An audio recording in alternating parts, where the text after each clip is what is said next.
Corpbiz. Hello and welcome back to the Corpbiz YouTube channel.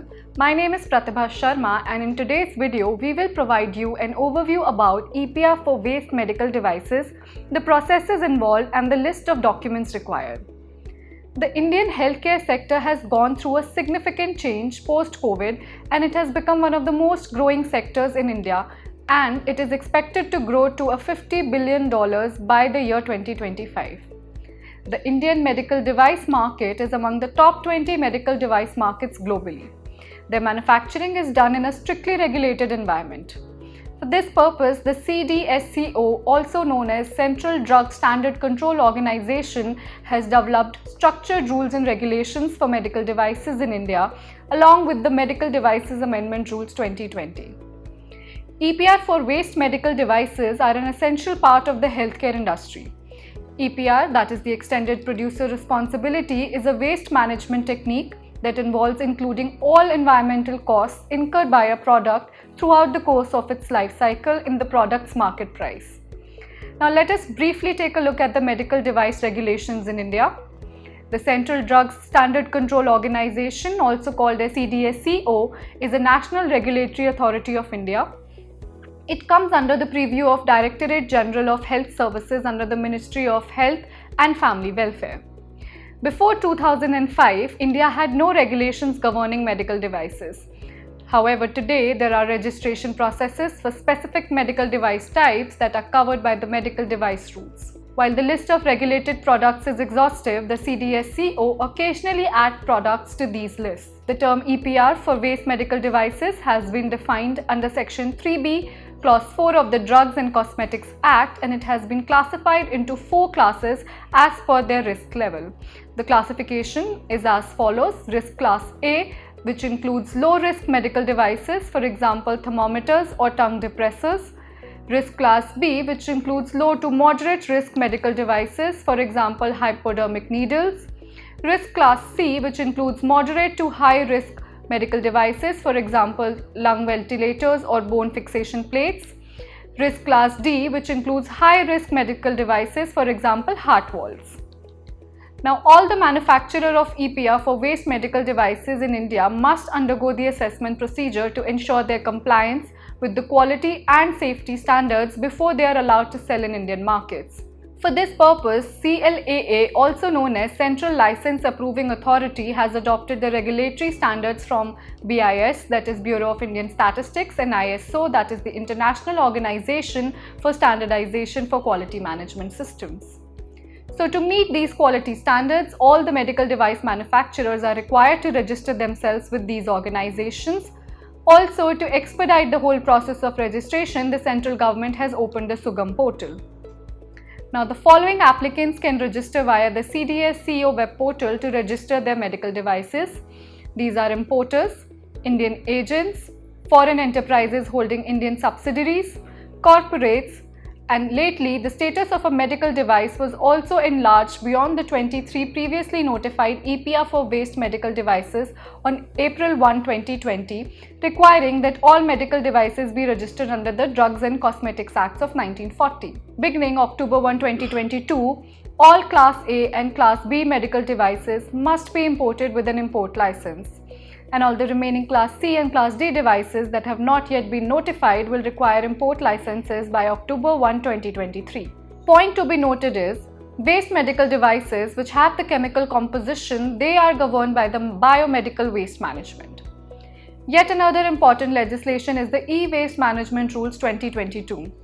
On November 2, 2022, the Ministry of Environment, Forests and Climate Change published the EWaste Management Rules 2022. The regulations came into effect on April 1, 2023. Through these, all medical devices except all implanted and infected products were brought within the e-waste management rules, and the responsibility for medical waste management has been placed on PIBOs under the EPR regime to ensure sound e-waste management. The producers, manufacturers, refurbishers and recyclers must register on the portal, collect any e-waste generated during the creation of such equipment, ensure its refurbishment and ensure its recycling or disposal. The entities must register on the portal, and it is prohibited for any organization to operate without such registration. Every entity is also required to submit an annual or quarterly returns in the prescribed format via the portal by the end of the month immediately following the quarter or the year to which the return relates. Now here is the list of medical devices that must have EPR certification in order to continue manufacturing and selling in the Indian market.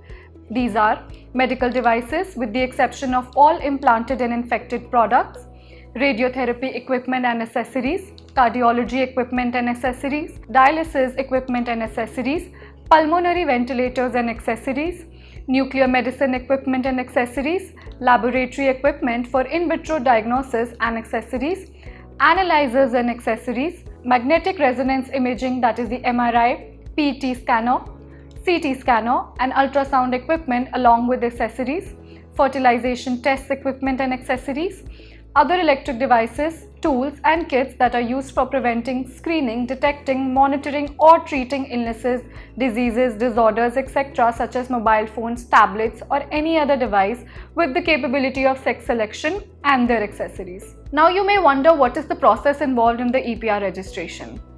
The process of EPR registration or authorization involves the following steps. The first is documentation. Before submitting the application, the applicant must complete all necessary paperwork along with an EPR authorization plan. Second is filling out the application in the required format. Third is the offline application submission onto the appropriate department together with a thorough producer profile and an EPR plan. Lastly, the application scrutiny. A CPCB official will examine the application and the CPCB will decide whether to approve the EPR plan or not. If the submitted documents are not full, a CPCB representative may reply with the checklist within 25 days for clarification. And the last one is the grant of EPR approval. The EPR plan must be approved by the chairman of CPCB after being examined by the relevant officials. The divisional head issues the EPR authorization following the approval of the EPR plan. Now let us quickly also take a look at the list of the documents for EPR registration. Here is the list of the documents that will be needed for EPR registration that are required to be submitted along with Form 1. Number 1 is the address proof documents of the manufacturer or the importer, details of your GST certificate, copy of documents, certificates of company of registrar or directorate of company or import-export code letter, a copy of the agreement document with all the dealers, collection centers, dismantlers, recyclers, treatment storage and disposal facilities, etc. Self-declaration for compliance with RoHS in the prescribed format. A copy of technical documents such as supplier declaration, description of your product, document for materials, parts, sub-assemblies and the analytical test result. A copy of the permissions, licenses from the relevant ministry, government department for marketing various products or for doing the business. Your TIN details, your PAN card details, a copy of your incorporation certificate, copy of IEC in case you are an importer, a copy of the authorizations issued by the SPCBs or PCCs, copy of all other EPR related documents. And lastly, an estimated budget for extended producer responsibility. So in conclusion, with the surge in the demand for medical devices, there is a growing need for the proper and effective regulation of various categories of waste medical devices. And to ensure the safe management of the waste product generated from medical devices, it is necessary that concerned stakeholders comply to the EPR regime. So that's all for this video. For more such informative content, stay tuned to our channel. Thank you.